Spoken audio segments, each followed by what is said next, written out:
Hello dear students, good morning. आज हम पढ़ रहे हैं standard deviation in continuous series, अर्थात परमाप विचलन की गणना सतत श्रेणी और अखंडित श्रेणी में हम किस प्रकार से करें, ये आज के लेक्चर का हमारा मुख्य टॉपिक है। स्टूडेंट्स, आपने मेरे पिछले 2 लेक्चर में आपने स्टैंडर्ड डेविएशन इन इंडिविजुअल सीरीज और स्टैंडर्ड डेविएशन इन डिस्क्रीट सीरीज किस प्रकार से याद करते हैं ये समझा था। लेक्चर नंबर 8 में आपको मैंने प्रत्येक व लघु रीति से व्यक्तिगत श्रेणी में परमाप विचलन की गणना बढ़ाई थी, और लेक्चर नंबर 9 में खंडित श्रेणी में प्रत्येक रीति व लघु रीति से परमाप विचलन की गणना किस प्रकार से करें, ये हमने उदाहरण सहित समझा था। आज का जो लेक्चर है वह हमारा कंटिन्यूस सीरीज पर है। यहाँ भी हम प्रत्येक रीति और लघु रीति से परमाप विचलन की गणना कैसे करें, ये हम विस्तार पूर्वक समझना चाहते हैं। तो प्रिय विद्यार्थियों, सतत श्रेणी में परमाप विचलन ज्ञात करने के लिए सर्वप्रथम विभिन्न वर्गों अर्थात जो ग्रुप्स हैं के मध्य बिंदु मीन्स मिड वैल्यू ज्ञात कर लिए जाते हैं। तत्पश्चात सतत श्रेणी खंडित श्रेणी के रूप में परिवर्तित हो जाती है। सभी परिगणनाएं खंडित श्रेणी की विधि से व सूत्रों से की जाती हैं। अखंडित श्रेणी में प्रत्येक रीति व लघु रीति की सभी गणनाएं खंडित श्रेणी की तरह होती हैं। तो आपको ये ध्यान रखना है कि आपका कोई भी कंटिन्यूस सीरीज का क्वेश्चन आपके सामने आता है तो जो ग्रुप्स हमें दे रखे हैं उन ग्रुप से आपको सबसे पहले मिड वैल्यू याद कर लेने हैं, और ये मिड वैल्यू हमारी क्वेश्चन की साइज बन जाएगी।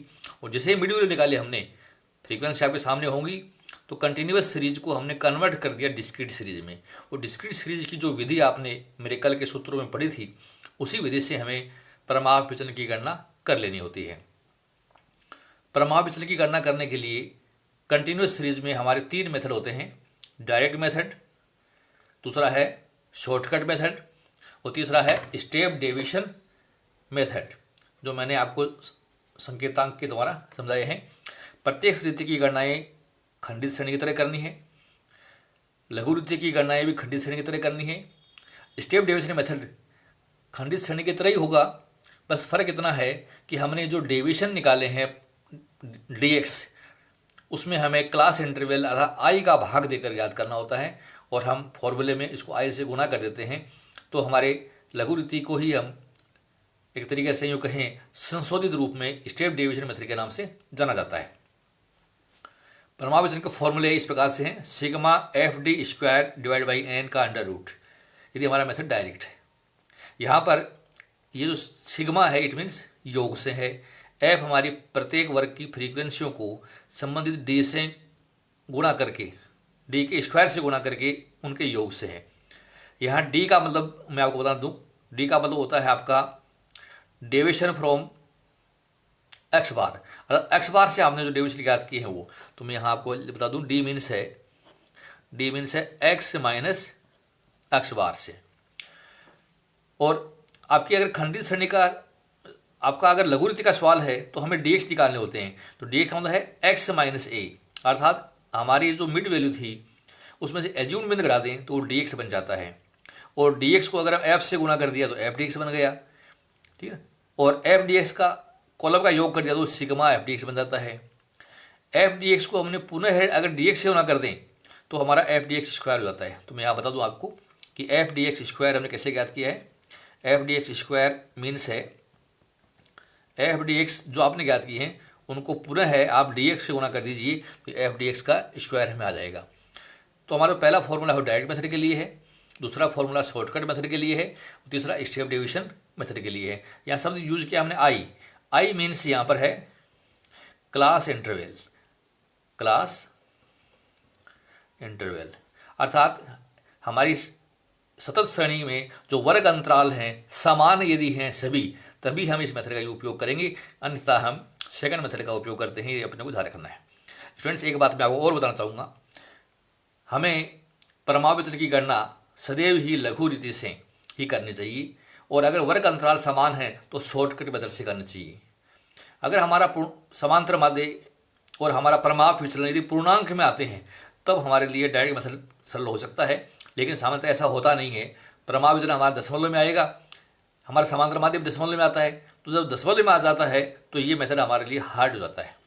तो डायरेक्ट मेथड तभी उपयोगी है जब समांतर माध्यम पूर्णांक में हो। दशमलव में आ जाए तो तुरंत आपको लघु रीति या स्टेप डेविएशन मेथड से परमाविचलन की गणना करनी है। इस बात का विशेष रूप से ध्यान रखना है। मैं एक क्वेश्चन आपके सामने दे रहा हूँ।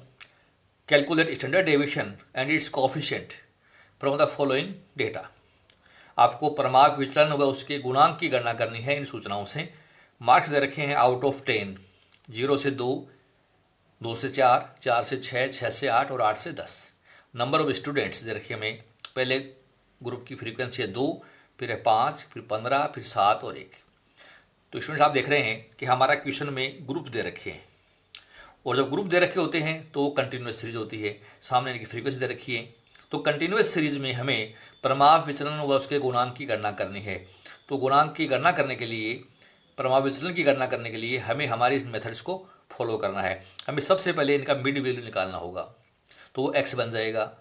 और फिर प्रत्येक स्थिति से हल करेंगे तो समांतर माध्य निकालना है, और लघु रीति से हल करेंगे तो हम एजून मीन के आधार पर ये गणनाएं करेंगे। तो ये गणनाएं कैसे करें, इनको कैसे हम हल करें, मैं आपको दोनों विधियों से समझाना चाहता हूँ, प्रत्येक स्थिति से भी और लघु रीति से भी। तो इसको आप समझने की कोशिश कीजिए। सबसे पहले हम इसको डायरेक्ट मेथड से हल करना चाहते हैं।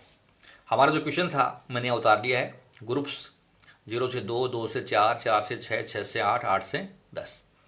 और हमारी फ्रीक्वेंसी जो नंबर ऑफ स्टूडेंट्स थे वो फ्रीक्वेंसी है 2, 5, 15, 7, 1 और उनका योग है 30।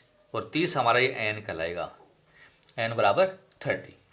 तो मैंने आपको बताया प्रत्येक स्थिति से जब आप हल करें तो सबसे पहला काम मिड वैल्यू ज्ञात करना है। तो 0 से 2 की मिड वैल्यू, ये L1 है, ये L2 है, दोनों को जोड़िए और 2 का भाग दे दीजिए। तो पहली मिड वैल्यू हमारी आई 1। 2 और 4 की मिड वैल्यू, तो योग आया इनका 6, 6 में 2 का भाग दिया 3। इनको योग किया 10, 10 में 2 का भाग दिया 5। योग किया 14, 2 का भाग दिया 7। योग किया 18, 2 का भाग दिया 9। तो ये हमने x निकाल लिए। ये हमारे क्वेश्चन को अब ये साइज बन गई हमारी, ये फ्रीक्वेंसी है, तो ये खंडित श्रेणी हो गई। अब हमें समांतर माध्य निकालना पड़ेगा, तो हमें चाहिए fx। 2 को 1 से गुणा किया, ये f है, ये x है।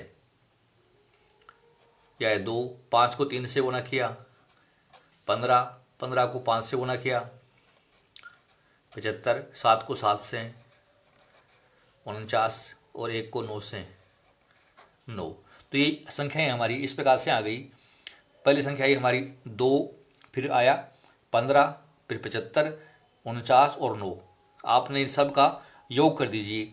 ये योग हमारा कहलाएगा सिग्मा fx, और ये योग हमारा आया 150। ये मैंने योग कर दिया, 150 सिग्मा fx आ गया।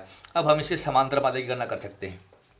तो मैं सूत्र लिख रहा हूँ, x बार का फॉर्मूला है sigma fx divide by n, जो आपने पढ़ा था। सिग्मा fx है 150 और हमारा n है 30।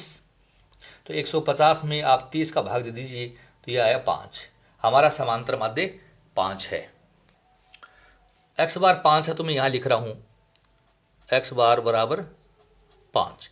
और अब हमें डेविएशन निकालने हैं, अर्थात x में से x बार घटाना है। ये हमारा x है, ये कॉलम x का है, और x बार आपने ज्ञात कर लिया 5।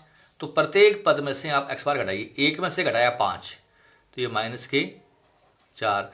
3 में से घटाया 5, माइनस के 2। 5 में से 5 गए 0, 7 में से गए 5, 2, 9 में से गए 5, 4। तो स्टूडेंट जी हमने d ज्ञात कर लिया, माइनस के 4, माइनस के 2, फिर 0, 2 और 4। अब हमें d का स्क्वायर करना है, d इंटू डी। माइनस 4 को माइनस 4 से 16, 4, 0, 2 का 2 से 4, 4 को 4 से 16। तो ये हमारा डी स्क्वायर हो गया। और हमें चाहिए हमारे क्वेश्चन में एफ डी स्क्वायर, अर्थात डी स्क्वायर को आप अब एफ से गुणा कर दीजिए। डी स्क्वायर हमारा 16 है और एफ हमारी 2 है। तो 16 को 2 से गुणा किया 32, 4 को 5 से गुणा किया 20, 0 को 15 से गुणा किया 0, 4 को 7 से गुणा किया 28 और 16 को 1 से गुणा किया, तो ये आया 16। हमें इसका योग करना है। ये कहलाएगा सिग्मा एफ डी का स्क्वायर, और योग कर दीजिए 32 प्लस 20 प्लस 0 प्लस 28 प्लस 16, तो ये योग आता है 96। तो हमने गणनाएं कर ली डायरेक्ट मेथड की। अब हमारा फॉर्मूला है स्टैंडर्ड डेविएशन का डायरेक्ट मेथड का, sigma F d square divide by n, और इसका अंडर रूट आपको करना होता है, तो हम वैल्यू पुट कर सकते हैं। Sigma F d square students हमने ज्ञात किया है 96, और एन हमारे किसमें 30, तो 96 डिवाइड बाई 30 आपको ये सॉल्व करना है। तो 96 में 30 का भाग देने पर और वर्गमूल अगर हम निकाल लेते हैं इसका, तो हमारी जो संख्या आती है वो आती है 1.79। ये हमारा स्टैंडर्ड डेविएशन आ गया है, और ये मार्क्स है 1.79 मार्क्स और स्टैंडर्ड डेविएशन। हमें निकालना है कोएफिशिएंट ऑफ स्टैंडर्ड डेविएशन। आपने फॉर्मूला पढ़ा है standard deviation divide by x bar. Standard deviation हमारा है 1.79, और एक्स बार हमने अभी ज्ञात किया था, वो आया था हमारा 5, तो हमने इसमें 5 का भाग दे दिया, तो कोएफिशिएंट हमारा आ जाएगा 5 का भाग देने पर 0.36। तो डायरेक्ट मेथड से हम इस प्रकार से परमाप विचलन व उसके गुणांक की गणना बहुत आसानी से करके दिखा सकते हैं। अब सेम क्वेश्चन को मैं आपको शॉर्टकट मेथड से कैसे हल करें ये भी सिखाना चाहता हूँ। शॉर्टकट से हल करने के लिए हमने हमारे ग्रुप्स उतार लिए, सेम ये कि ये मैंने ग्रुप्स उतार दिए, फ्रीक्वेंसी में दे रखी वो फ्रीक्वेंसी उतार दी। हमें मिड वैल्यू निकालना है जिसको हम एक्स कहते हैं, तो एक्स हमने ज्ञात किया था ऊपर, सेम आएगा 1, 3, 5, 7 और 9, अर्थात lower limit plus upper limit divide by 2, तो ये एक्स निकाल लिया। अब हमारी इस एक्स में से किसी एक को हमें एज्यूम करना है, चाहे 1 को कर लें, चाहे 3 को कर लें, चाहे 5 को, फिर 7 को, चाहे 9 को। सामान्यतः हम बीच वाली संख्या एज्यूम करते हैं, लेकिन अगर आप बीच वाली संख्या 5 को एज्यूम करोगे तो 5 से तो हमने कर रखा है सवाल, तो इसी प्रकार से हो जाएगा ही। तो मैं एज्यूम यहाँ 7 करके बता रहा हूँ कि एज्यूम मीन इक्वल टू 7। हमने इस 7 को एज्यूम मीन मान रहा हूँ, मैं यहाँ ए भी लिख रहा हूँ, ये हमारा एज्यूम मीन है। तो अब देखिए हमें प्रत्येक पद में से अर्थात एक्स में से हमें ए घटाना है एज्यूम मीन। तो 1 में से गया 7, तो ये माइनस के 6, 3 में से गए 7 माइनस के 4, 5 में से गए 7 माइनस के 2, 7 में से गया 7 0, 9 में से गए 7 2, तो ये हमारा dx बन गया। अब हम इस dx को हमारी संबंधित एफ से गुणा करते हैं, तो माइनस के 6 को 2 से गुणा कर दो, तो ये माइनस के 12, माइनस के 4 को 5 से गुणा कर दो, माइनस के 20, माइनस के 2 को 15 से, माइनस के 30, 0 को 7 से, ये 0, 2 को 1 से, तो ये 2, और इसका योग करेंगे हम, सिग्मा एफ डी एक्स कहलाएगा, अर्थात माइनस के 12, माइनस के 20, माइनस के 30, 0 और 2। तो देखिए विद्यार्थियों प्लस के माइनस की संख्या तो हमारे पास है 62 है, माइनस की 62 है, प्लस की है 2, तो ये योग माइनस में आएगा, और ये आया माइनस का 60। अब हमें चाहिए एफ डी एक्स का स्क्वायर, अर्थात एफ डी एक्स को डी एक्स से गुणा करना है। कुछ बच्चे क्या करते हैं जल्दबाजी में F D x into F D x कर देते हैं, अगर आप ऐसा करोगे तो गलत हो जाएगा, क्योंकि वो F square D x square हो जाएगा। तो हमें एफ डी एक्स को डी एक्स से गुणा करना है, तो माइनस के 12 को माइनस के 6 से, तो ये प्लस के हो जाएंगे, माइनस माइनस प्लस हो गया 72, माइनस के 20 को माइनस के 4 से, तो ये प्लस का हो गया 80, माइनस के 30 को माइनस के 2 से, तो ये हो गया 60, दोनों को 0, 2 को 2 से गुणा किया 4, इस कॉलम का योग करेंगे, सिग्मा एफ डी एक्स का स्क्वायर कहलाएगा ये। तो हमारी संख्याएं हैं 72, फिर 80, फिर 60, फिर 0 और 4, हमें इनका योग कर देना है। तो इनका योग किया तो ये आता है 216, योग आया 216। हमें समांतर माध्य की जरूरत पड़ेगी परमाप विचलन गुणांक के लिए, तो एक्स बार इक्वल टू होता है A plus sigma F D X बटा एन। तो हमारा ए विद्यार्थियों ने माना है 7, तो ए का मान था 7 plus sigma F D x, sigma F D x है माइनस के 60 डिवाइड बाई एन, एन है हमारा 30। तो हम इसको एक्स बार को हमने हल किया, तो ये 7 तो रहेंगे, प्लस माइनस कट के माइनस हो गया, और 30 का भाग दिया 60 में 2 आया है, तो 7 में से गए 2, 5, हमारा एक्स बार 5 है। अब देखिए यहाँ भी एक्स बार 5 था, यहाँ भी एक्स बार 5 है, तो यहाँ डायरेक्ट मेथड से निकाला था हमने, यहाँ निकाला शॉर्टकट मेथड से। अब मैं आपको बता रहा हूँ परमाणु विचलन का लघु रीति का सूत्र क्या है, वो लिख रहा हूँ। हमारा फॉर्मूला है सिग्मा एफ डी एक्स का स्क्वायर बटे n minus sigma F D x divide by n का होल स्क्वायर और अंडर रूट का चिन्ह है। It is our standard deviation formula. अब हमें इसमें इसकी वैल्यूज पुट करनी है। Sigma F D x square है 216, एन हमारा है 30, sigma F D x minus की 60, एन है 30, इसका हमें स्क्वायर लेना है और पूरे पर अंडर रूट का चिन्ह है। स्टैंडर्ड डेविएशन इक्वल टू 216 में हमें भाग देना है 30 का, तो भाग देने पर संख्या आती है 7.2, 7.2 आ गया। इसमें देखिए माइनस के 60 में आप 30 का भाग देंगे तो ये माइनस के 2 आएंगी, और माइनस के 2 को माइनस के 2 से गुना करेंगे, स्क्वायर है तो ये प्लस का 4 हो गया। ठीक है, प्लस का 4 लेकिन बाहर माइनस है तो ये माइनस रहेगा, तो ये 4 हो गया, और ये इसका अंडर रूट का चिन्ह मैंने लगा दिया। हल करिए, 7.2 में से 4 घटा दो तो ये बच गई 3.2, और 3.2 का वर्गमूल करके देखना अपने को, 3.2 का तो वर्गमूल किया तो आया 1.79, 1.79। तो यहाँ भी देखिए 1.79 मार्क्स था, यहाँ भी इतना ही आया 1.79 मार्क्स। और कोफिशिएंट निकालना अपने को,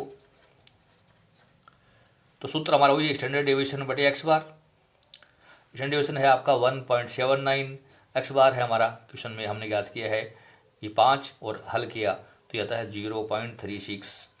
यहाँ भी 36 था, इतना ही, यहाँ पर भी इतना ही है। तो इस तरीके से हम स्टैंडर्ड डेविएशन की गणनाएं डायरेक्ट मेथड में और शॉर्टकट मेथड में आसानी से करके दिखा सकते हैं। क्वेश्चन कैसा भी हो, आपको मेथड यही फॉलो करना होगा, और इसी तरीके से आप परमाणु विचलन की गणना कर सकते हैं। इतना ध्यान रखिए, यदि हमारा समांतर माध्य दशमलव में आ जाए, जैसे यहाँ पूर्णांक था तो डायरेक्ट मेथड से बहुत आसानी से हो गया।